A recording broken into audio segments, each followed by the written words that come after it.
வணக்கம் நண்பர்களே. நாம் அனைவரும் லா ஆஃப் அட்ராக்ஷன் அப்படின்ற ஒரு வார்த்தையை கேள்விப்பட்டிருப்போம். அதாவது நமக்கு தேவையான விஷயத்தை இந்த பிரபஞ்சத்திலேருந்து நம்மளே ஈர்க்கிற மாதிரியான ஒரு விஷயம்.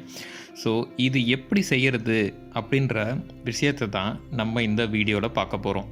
அதுக்கு முன்னாடி ஒரு சின்ன எக்ஸாம்பிள் பார்க்கலாம். நம்மளுக்கு இப்போ கெட்ட விஷயங்கள் நடந்துக்கிட்டே இருக்குது. உதாரணமாக நம்ம சைக்கிளில் போகிறோம், ஏதோ ஒரு இடத்துல விழுந்துடுறோம் அப்படின்னா அது தன்னிச்சையாக நடக்கிறது இல்லையா. அது நம்ம ஆழ் மனசில் நம்ம அதை பற்றி யோசித்ததுனால தான் அந்த மாதிரி நடக்குதுன்னு சொல்கிறாங்க. அதாவது சைக்கிளில் விழுந்துருவோமோ அப்படின்னு சொல்லி நீங்கள் ஆழ் மனசில் நினச்சதுனால தான் நீங்கள் விழுந்தீங்க அப்படின்னு சொல்கிறாங்க.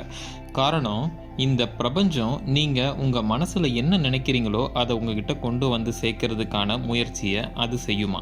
ஸோ நீங்கள் நல்ல விஷயங்களை நினச்சிங்கன்னா உங்களுக்கு நல்ல விஷயங்கள் வந்து சேரும், கெட்ட விஷயங்கள் நினச்சிங்கன்னா கெட்ட விஷயங்கள் வந்து சேரும். இதை தான் நம்ம முன்னோர்கள் எண்ணம் போல் வாழ்க்கை அப்படின்னு சொல்கிறாங்க. அதாவது நமது எண்ணங்களை இந்த பிரபஞ்சத்துக்கு நம்ம ஒரு அலைவரிசையாக வெளிப்படுத்துகிறோம். அந்த அலைவரிசை இந்த பிரபஞ்சத்துக்கு போகும்போது இந்த பிரபஞ்சம் நமக்கு அதுக்கேற்ற மாதிரியான வாழ்க்கையை நம்மளுக்கு தருது. ஸோ இதை நம்ம அண்டர்ஸ்டாண்ட் பண்ணிக்கணும். நமக்கு என்ன உண்மையிலேயே வேணும் அப்படின்றத நம்ம தெளிவாக புரிஞ்சுக்கணும். நம்மளோட தேவை என்ன அப்படின்றதுல ஒரு கிளாரிட்டி வந்ததுக்கப்புறம் அதை நம்ம மனசில் எண்ணங்களாக பிரதிபலிக்கணும். அதை பற்றின எண்ணங்களை மனசில் நம்ம நினச்சிக்கிட்டே இருக்கணும். ஒரு ரேடியோவில் ஒரு குறிப்பிட்ட ஃப்ரீக்வன்சி செட் பண்ணும் போது அதுக்குண்டான சேனல் வர மாதிரி நமக்கு தேவையான விஷயங்களுக்கு ஏற்ற எண்ணங்களை நம்ம அந்த ஃப்ரீக்வன்சியில் நம்ம வெளியிட்டுக்கிட்டே இருக்கணும்.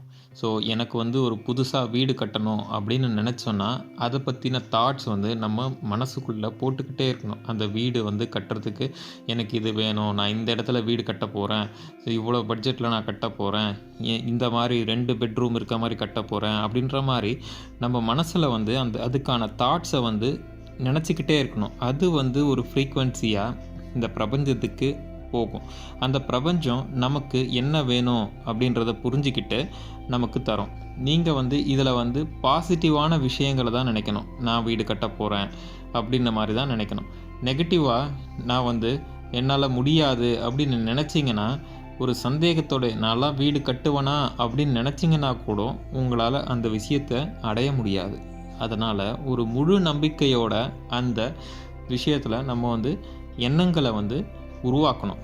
அடுத்தது பார்த்திங்கன்னா, நம்ம அந்த எண்ணங்களோடு நிறுத்தாமல் அதை ஒரு உணர்வு பூர்வமான ஒரு விஷயமாக மாற்றணும். எக்ஸாம்பிள், நம்ம இப்போ வீடு கட்டினா இந்தளவுக்கு இன்பமாக இருக்கலாம், அந்த வீட்டில் நம்மளுக்கு தாராளமான இடம் கிடைக்கும், நமக்கு கார் பார்க்கிங் அந்த இடத்துல இருக்கும். அதுன்ற மாதிரி நம்ம மனசில் உருவகப்படுத்தி அதை நினைக்கணும். உருவகப்படுத்துகிற முறை பார்த்திங்கன்னா அது நிஜமாலே நடந்த மாதிரியான ஒரு விஷுவலைசேஷனை நம்ம மனசுக்குள்ளேயே கொண்டு வரணும். ஸோ இது கொண்டு வரும்போது நம்ம அந்த ஃப்ரீக்வன்சியோட அளவை அதிகரிக்க முடியும். நம்ம எண்ணங்களோட ஃப்ரீக்வன்சி பிரபஞ்சத்துக்கு போகுது, அந்த பிரபஞ்சம் நமக்கு கொடுக்குது அப்படின்றத பார்த்தோம்ல. அது அதோட ஃப்ரீக்வன்சி அதிகரிக்கணும்னா அதை உணர்வு பூர்வமாக நம்ம நினைக்க ஆரம்பிக்கணும். அது நடந்து முடிஞ்ச மாதிரியே கற்பனை பண்ணணும். அதுக்கு நம்ம நன்றி உணர்வோடு இருக்கணும். அது கிடைச்சா நமக்கு எவ்வளவு நன்மைகள் கிடைக்கும் அப்படின்னு பார்த்ததுக்கப்புறமா நம்ம இந்த பிரபஞ்சத்துக்கு நன்றி கூறுறோம். இந்த மாதிரியான எனக்கு ஒரு வீடு கொடுத்ததுக்கு நன்றி நன்றி அப்படின்னு சொல்லி இந்த பிரபஞ்சத்துக்கு நம்ம உணர்வு பூர்வமாக சொல்லணும்.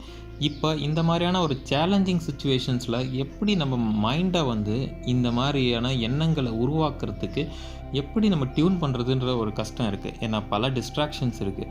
ஸோ அந்த டிஸ்ட்ராக்ஷன்ஸ்லேருந்து நம்ம ஃபஸ்ட்டு மீண்டு வந்தால் தான் நம்ம எண்ணங்களை ஒரு ஃபோக்கஸ்டாக நினைக்க முடியும். அந்த டிஸ்ட்ராக்ஷன்ஸ்லேருந்து மீண்டு வர்றதுக்கு நம்மளுக்கு பல வழிமுறைகள் இருக்குது. ஒன்று மெடிடேஷன் பண்ணுறது ஒரு நல்ல பயிற்சி.